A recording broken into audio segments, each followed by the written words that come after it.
Sri Lanka's most powerful news brand. Good evening and welcome to the News First newsroom. I'm Ramesh Irugal Bandara. Thank you for joining us on TV1 and on Yes FM. Well, it seems like there's a new teacher for the subject of journalism in town. I'm talking about a media report that was published on one of the newspapers today, and it was made by none other than Minister Lakshman Kiriella. The headline reads, "Fake media will learn a lesson on the 10th of February, Minister Kiriella." Now in this article, Minister Kiriella says that if the media went beyond their limit of freedom, they would learn a good lesson on the 10th of February. Let's first take a look at the headline, fake media. Now this term fake media was popularized by none other than the incumbent President of the United States, Donald Trump. He used it well in his campaign, and he's using it well throughout his presidency as well. Maybe the United National Party, maybe Minister Lakshman Kiriella is taking a leaf out of Donald Trump's playbook. However, Minister Kiriella, he might not be the best example or might not be the best playbook to take a leaf out of, because if you forget, Donald Trump did win the presidency, but he still lost the majority vote in the US presidential election. Disregarding that, seems like Minister Kiriella is under the impression that the people will be voting at the February 10th local government election with the aim of teaching the media a lesson and not to fix the issues that are plaguing their local areas. Now the question is, why is Minister Kiriella so cross with the media? Is it because the media has been constantly highlighting issues that have been plaguing the Ministry of Highways and Higher Education? Is it because media such as Newsfirst has been constantly exposing issues with regard to his jewel or the Central Expressway, which incidentally leads up to Minister Kiriella's battleground, which is Kandy. Now Kandy, as you know, is one of the top tourist destinations in Sri Lanka. There is a lot of traffic going towards Kandy on a regular day, and Kandy is also highly congested. It's just like Colombo. The traffic situation in Kandy is exactly like Colombo. Now it's been 3 years since Minister Kiriella was in government under the Yahapalana government, and over these 3 years, it seems that he has not been able to do anything much about the traffic situation in Kandy. Now Kandy also suffers another problem because, according to records, it has one of the worst air pollution in any Sri Lankan city. Imagine what will happen once the Central Expressway is completed and there's more traffic heading into Kandy. Well, there are 2 more years.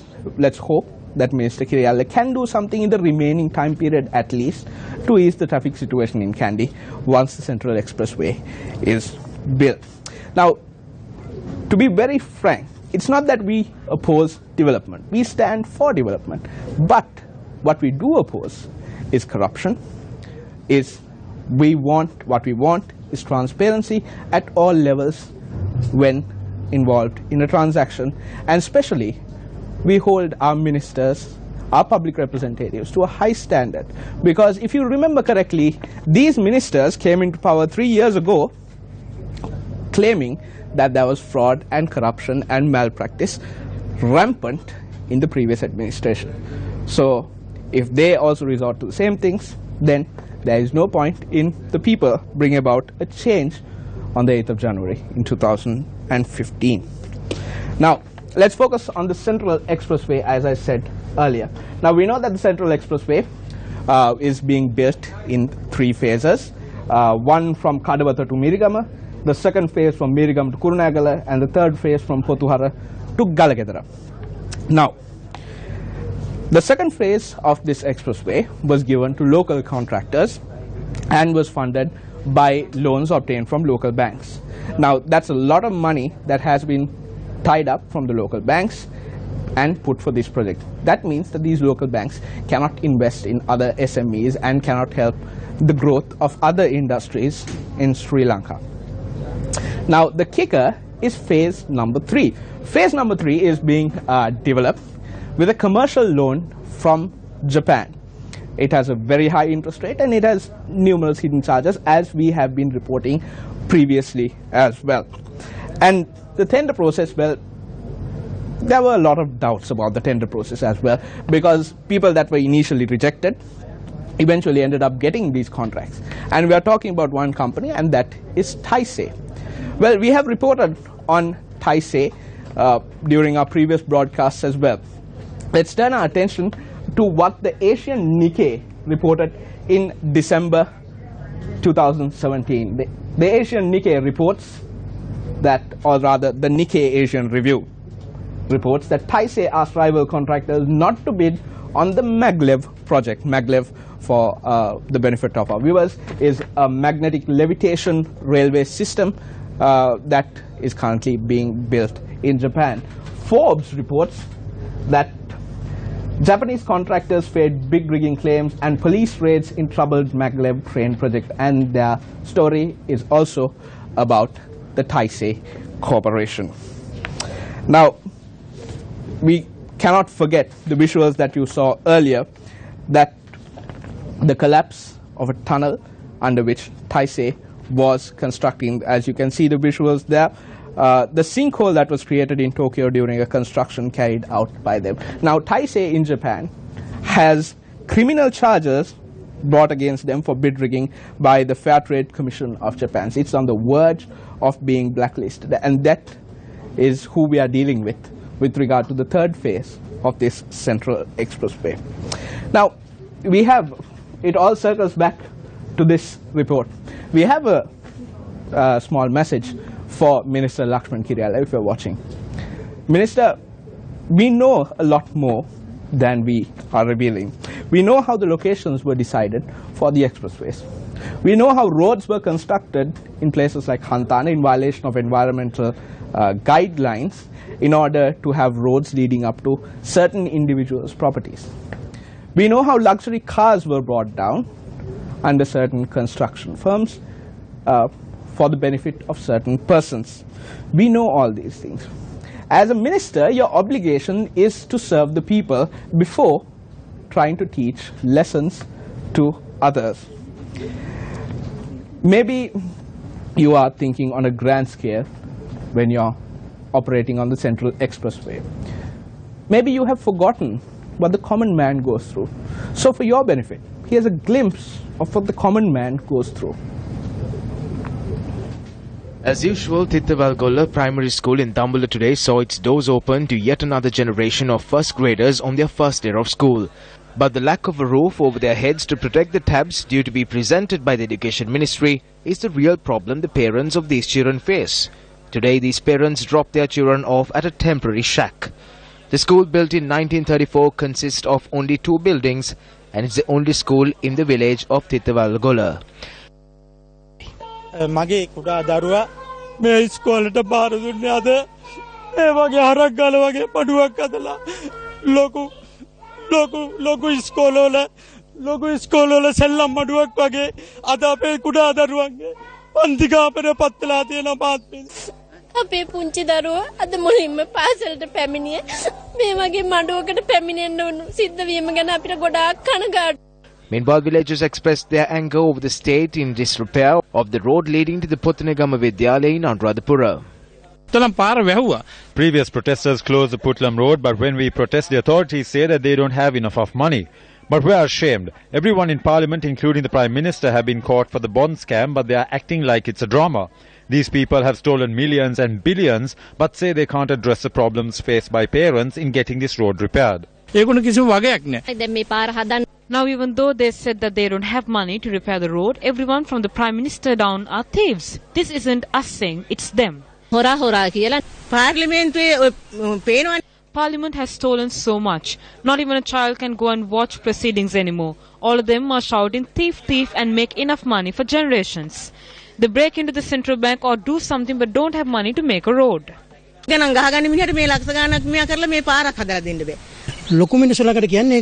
we go to big people, they say they have no money. But here we see that they break into the central bank during the middle of the day, but nobody knows where that money went. Now we have a challenge for the Honourable Minister. If you can, get down from your luxury car or SUV and go and meet these people, go and talk to these people, but without your guards and without your goons. Maybe these people might also have a lesson to teach you.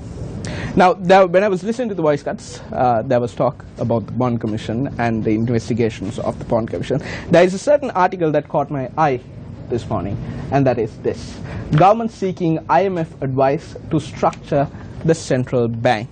These comments were expressed by Deputy Minister Harsha De Silva. Let's listen to what Deputy Minister Harsha De Silva has to say, and also the views of former Deputy Governor of the Central Bank of Sri Lanka, W. Vijayawardena. We are told now the Bond Commission report, after being tabled in Parliament on the 17th, will be available online for the whole world to read and analyse, which is very good. This is what we want through freedom of information. One is that legal action need to be taken against certain individuals who have been named. The other thing is a responsibility of Parliament, and that is to ensure that certain laws are amended.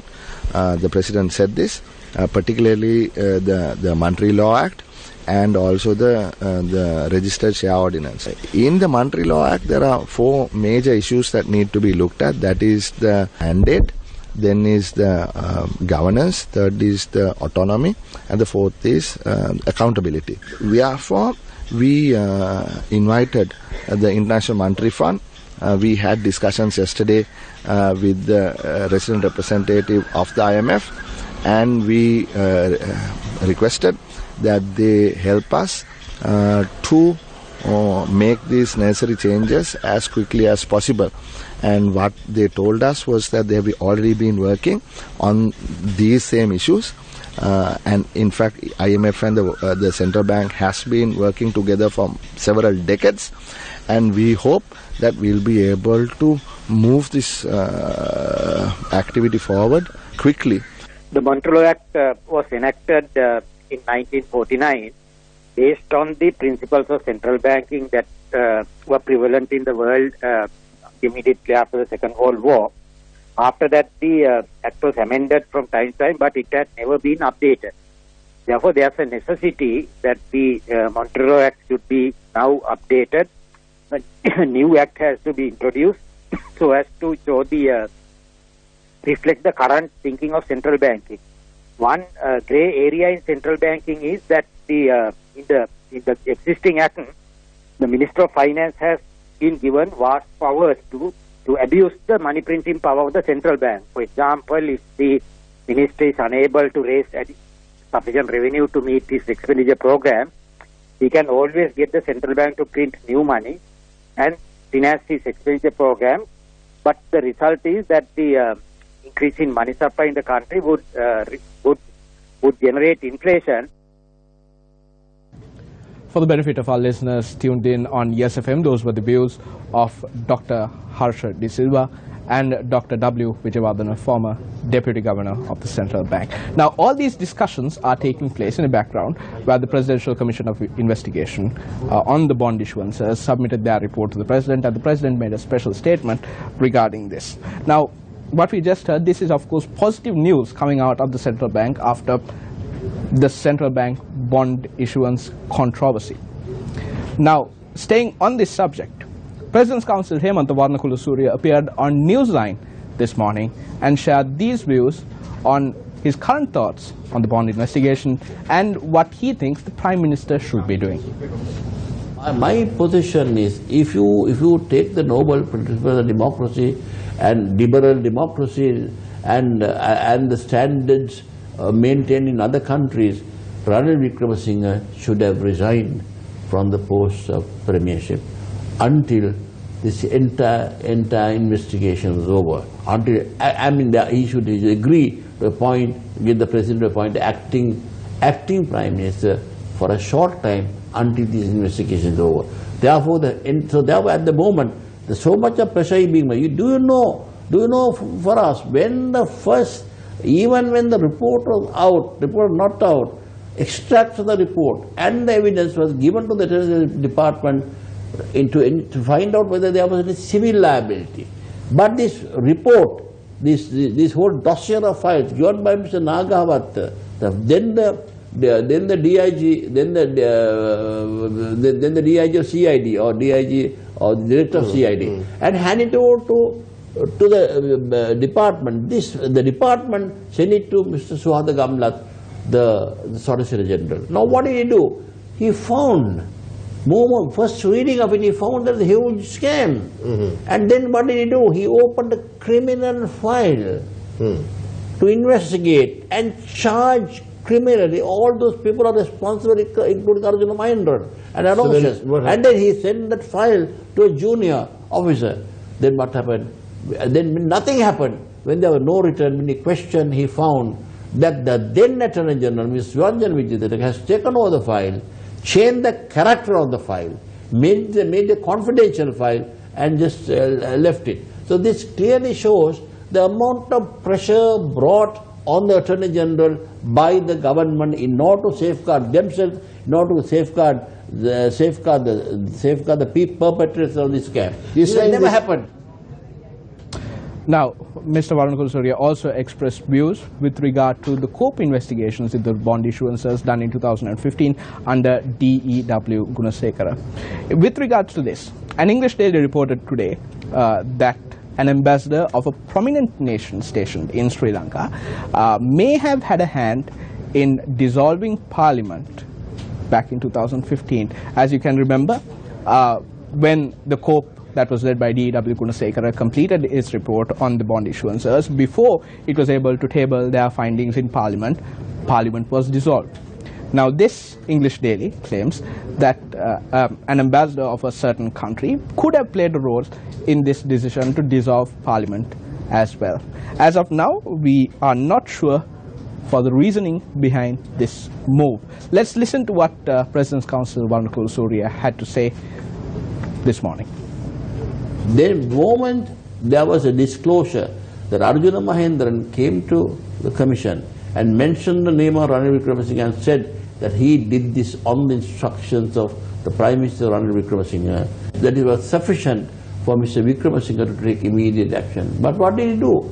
He got Jiva Senasinghe, who went to the district court, got an injunction preventing the COPE report, the Gunasekara report being released. Now you think that Sujiva Senasinghe, being a junior member of the UNP, much beholden to Malik Samaravikrama and Ranil Wickremesinghe, would go to the district court and get an injunction, and they got in fact the injunction. And that is why, and the injunction was there until the Parliament was dissolved. Now, the people of this country brought about a change 3 years ago with the aim of establishing a clean and corruption-free Sri Lanka for their next generations. We stand with the people in this belief.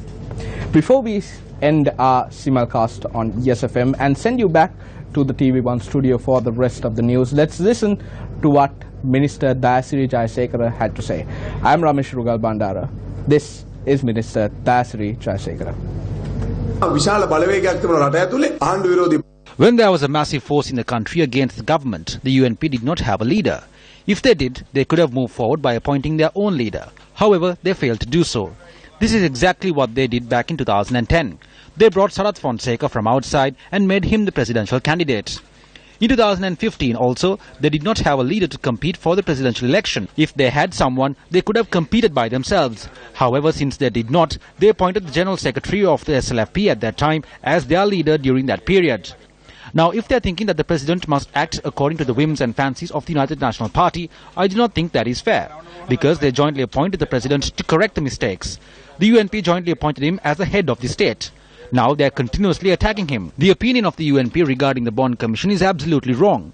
They think the president appointed this commission to attack the UNP. That is not what this is about. It is only under the name of President Maithripala Sirisena, a government jointly with the UNP came into power. Therefore, the president has a responsibility to move forward. If he sees that there is something wrong in the process, he has the authority to take lead and take steps against the bond scam.